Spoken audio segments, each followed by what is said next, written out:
हिमाचल विधानसभा चुनाव के लिए मतदान हो चुका है। नतीजे दिसंबर में आने हैं, लेकिन इस वक्फे के दौरान सियासत का खेल जारी है। अब सियासत और आरोप प्रत्यारोप ईवीएम्स को लेकर लग रहे हैं। ईवीएम्स में किसी तरह की कोई गड़बड़ी न हो, इसे लेकर कांग्रेस हमेशा शंका में रही है। हिमाचल में भी पार्टी ईवीएम्स के साथ किसी तरह की छेड़छाड़ या टेम्परिंग को लेकर सजग है। खास तौर पर रामपुर के दत्तानगर की घटना के बाद कांग्रेस ईवीएम्स को लेकर और भी सजग नजर आ रही है। ईवीएम्स के स्ट्रांग रूम के बाहर कांग्रेस कार्यकर्ताओं का पहरा जारी है। बाकायदा तंबू गाड़कर कांग्रेस कार्यकर्ता यहां 24 घंटे पहरा दे रहे हैं। बस यही बात अब भाजपा को नागवार गुजर रही है। भाजपा कांग्रेस की इस पहरेदारी को लेकर ऐतराज कर रही है। पार्टी ने अपनी बाकायदा शिकायत चुनाव आयोग को करने का फैसला किया है।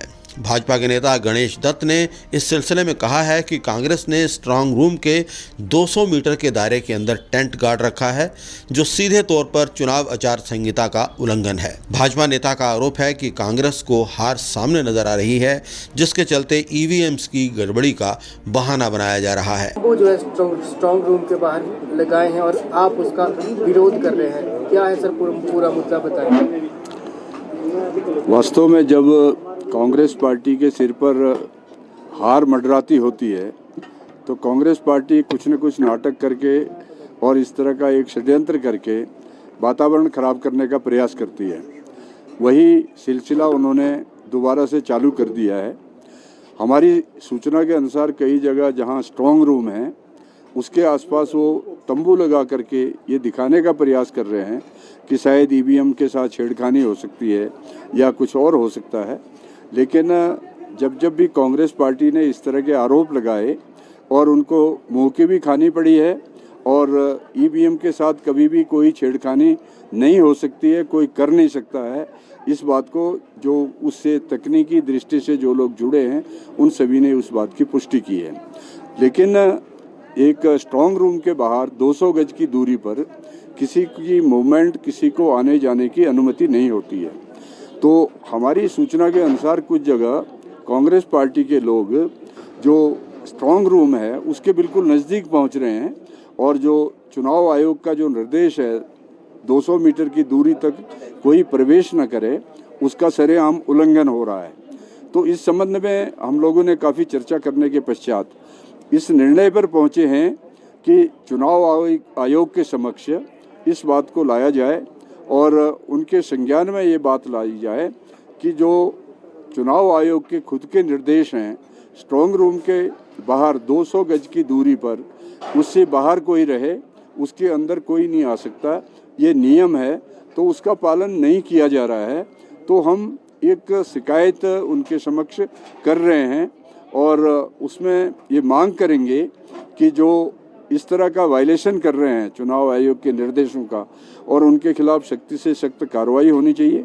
और जो सरकार की मशीनरी इस समय पूरी तरह से चुनाव आयोग के अधीन है, उन पर सख्ती करे चुनाव आयोग, ये हमारी मांग रहेगी, क्योंकि हिमाचल प्रदेश सदा ही भाजपा का ईवीएम के मसले पर यूं चुनाव प्रबंधन की हिमायत में आना भी काफी सवाल खड़े कर रहा है। प्रदेश में इस समय आचार संहिता लगी हुई है और राज्य का सारा सरकारी अमला चुनाव आयोग के अधीन माना जा सकता है। ऐसे में भाजपा की सक्रियता कई तरह के सवाल खड़े कर रही है। कांग्रेस नेताओं का कहना है कि उनकी पहरेदारी ईवीएम्स की सुरक्षा के लिए है और ये बात सभी दलों के हक में है। भाजपा का इस पर आपत्ति करना कहीं न कहीं भाजपा की असुरक्षा की ओर इशारा कर रहा है। लेकिन कांग्रेस कार्यकर्ता स्ट्रांग रूम के बाहर से टस से मस होने को भी तैयार नहीं है। कांग्रेस ईवीएम के मसले को लेकर बेहद संवेदनशील है। कांग्रेस नेता नरेश चौहान का कहना है कि रामपुर की घटना के बाद कांग्रेस किसी प्रकार का कोई मौका भाजपा को नहीं देना चाहती। उनका कहना है कि कांग्रेस कार्यकर्ता हर हालत में ईवीएम के बाहर नजर रखेंगे। उनका कहना है कि कांग्रेस कार्यकर्ता हर हाल में ईवीएम्स पर अपनी नजर रखेंगे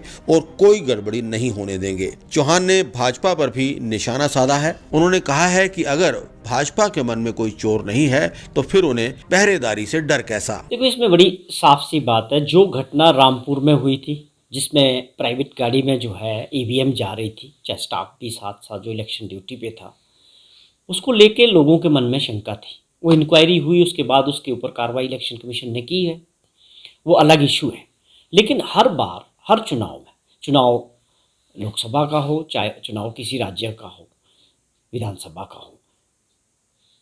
ईवीएम के खिलाफ लोगों के मन में शंकाएं और प्रश्न चिन्ह हमेशा रहा है। आज भी वही परिस्थितियां हैं, उसमें कोई परिवर्तन नहीं आया है।